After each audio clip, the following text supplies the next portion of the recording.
शिक्षा शास्त्र विषय के अंतर्गत आज हम पढ़ेंगे मीन के विषय में। पिछले वीडियो में हमने मीन के अंतर्गत अनग्रुप डेटा के बारे में पढ़ाया था और क्वेश्चन सॉल्व किया था। आज हम ग्रुप डेटा के बारे में पढ़ेंगे।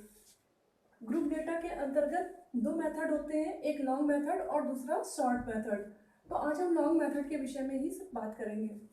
यहाँ पर एक क्वेश्चन दिया हुआ, निम्नलिखित का मध्यमान विस्तृत विधि से ज्ञात कीजिए। अगर बच्चों आपका खाली मीन पूछते हैं कि मध्यमान ज्ञात कीजिए तो आप कोई भी विधि का प्रयोग कर सकते हैं, लेकिन अगर आपका पूछा गया है कि आप लॉन्ग मेथड से, विस्तृत विधि से या संक्षिप्त विधि से ज्ञात कीजिए तो आपको उसी विधि का प्रयोग करना पड़ेगा। तो यहाँ पर क्वेश्चन में है कि मध्यमान विस्तृत विधि से ज्ञात कीजिए, अर्थात हम विस्तृत विधि का ही प्रयोग करेंगे।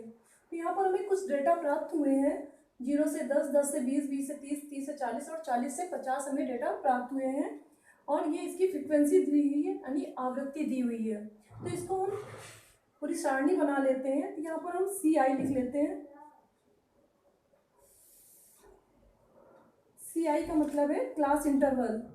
तो क्लास इंटरवल यानी हिंदी में इसको वर्गांतर कहेंगे, वर्गों का अंतर जो है उसको हम यहाँ पर लिख लेते हैं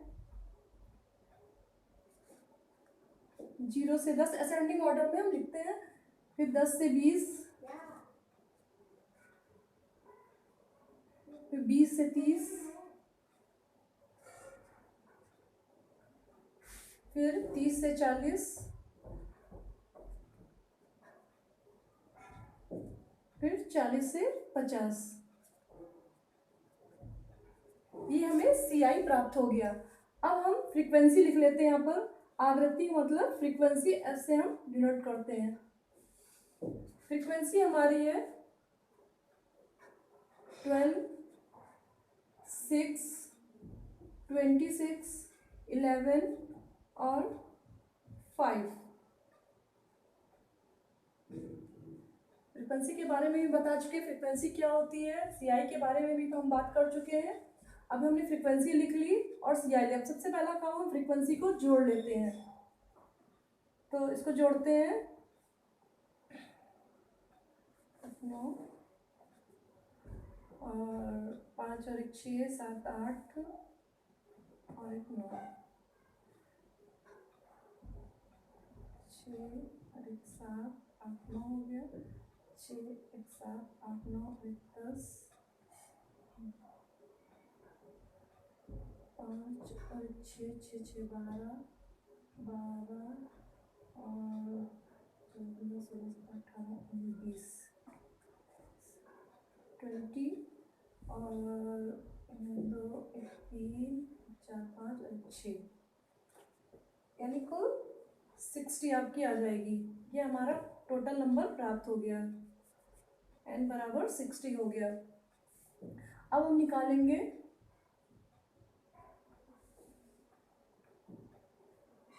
x निकाल लेंगे। x का मतलब होता है मिड पॉइंट निकालना होता है। अब मिड पॉइंट निकालने के लिए हम डायरेक्ट भी निकाल सकते हैं, जैसे 40 से 50 है तो बीच का मिड पॉइंट हम इसका ले लेंगे, या दूसरा तरीका होता है हमारा lower limit upper limit plus lower limit upon 2, यानी अपर लिमिट ले लेंगे और लोअर लिमिट दोनों को जोड़ करके और फिर 2 से डिवाइड। जैसे ये 40 हमारी लोअर अपर लिमिट है, लोअर लिमिट है, और 50 हमारी अपर लिमिट है। इन दोनों को जोड़ लेंगे तो 50 और 40 90 हो गया और उसको हम 2 से डिवाइड कर देंगे, यानी 45 जो है हमारी मिड पॉइंट हो गया। इसी तरह से हम सबका निकाल लेंगे। 45 हो गया, 30 और 40 यानी 35 हो गया। यहाँ पर 20 और 30 हो गया यानी 25 हो गया हमारा। 10 और 20 हो गया यानी 15 हो गया, और 0 से 10 के बीच में हमारा 5 हो गया। ये हमारा मिड पॉइंट निकल आया, x निकल आया। अब हमारा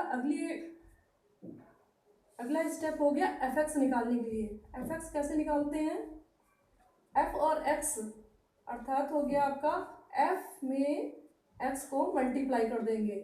f की हमारा ये फ्रीक्वेंसी हो गई, x जो हमने मिड पॉइंट निकाला है, x को मिड पॉइंट भी कहते हैं, मिड पॉइंट। तो ये तरीके से हमने मिड पॉइंट निकालना आपको बता दिया था। तो इस तरह से निकालिए, या आप कैलकुलेशन करके डायरेक्ट भी निकाल सकते हैं। अब fx करने के लिए f में x का मल्टीप्लाई कर देंगे। जैसे 5 है 45 है, तो इसको हम दोनों को मल्टीप्लाई कर देंगे, तो 5 5 या 20, 20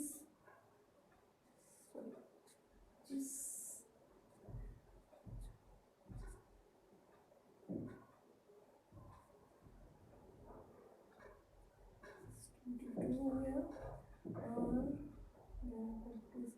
55 के 5 ऐसे लेना, 5 हो गया, और 11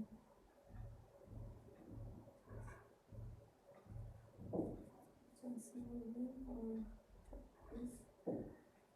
36 मल्टीप्लाई कर लेंगे, 26 और 25 10 के बाद 13 1 और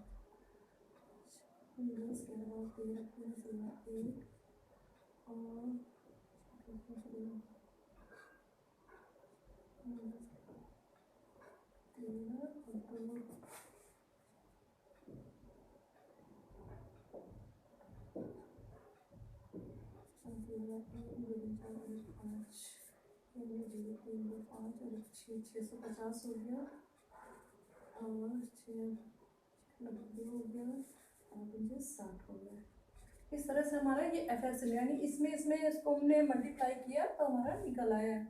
अब इसके बाद हमारा फार्मूला क्या है, फार्मूला है हमारा मीन बराबर सिग्मा FX अपॉन N। तो सिग्मा F हमारा ये N हमारा हो गया 60, और FX निकालना है, तो FX निकालने के लिए अब इनको हम जोड़ देंगे, तो हमारा FX निकल आएगा।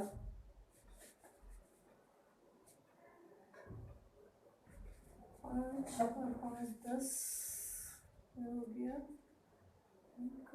और 8 2 10 10 और 10 20 20 और 10 30 और 10 11 13 14 16 1410 हमारा टोटल आ रहा है। अब हम ये जो हमारा सिग्मा FX प्राप्त हुआ है इसको हम डिवाइड कर देंगे, इसी फार्मूले के हिसाब से रख करके डिवाइड करेंगे। 1410 मीन बराबर 1410। अब इसको हम काट देंगे, 0 0 काट देंगे, और इसको हम 141 6 को डिवाइड कर देंगे। 6 में 12, 4 से 2 गए 2 और 1, 6 के बाद 18 हो गया, और 18 21 3 हो गया, पॉइंट लगाया, 0 6 5 30। ये हमारा मीन बराबर 23.5 हमारा प्राप्त हो गया, यानी ग्रुप डेटा के अंतर्गत जो है लॉन्ग विधि से हमने निकाला था, तो 23.5 हमारा मीन निकल आया है। ये हमारा अभी आंसर है। अगर हम शॉर्ट मेथड से भी निकालेंगे तो यही होगा। ये होता है कि जब हमारे पास फ्रीक्वेंसी ज़्यादा होती है या डेटा बड़ा होता है तो हम शॉर्ट मेथड का यूज़ करते हैं, अगर हमारे पास डेटा छोटा होता है तो हम लॉन्ग मेथड के। आंसर हमारा दोनों में ही सेम आएगा। धन्यवाद बच्चों।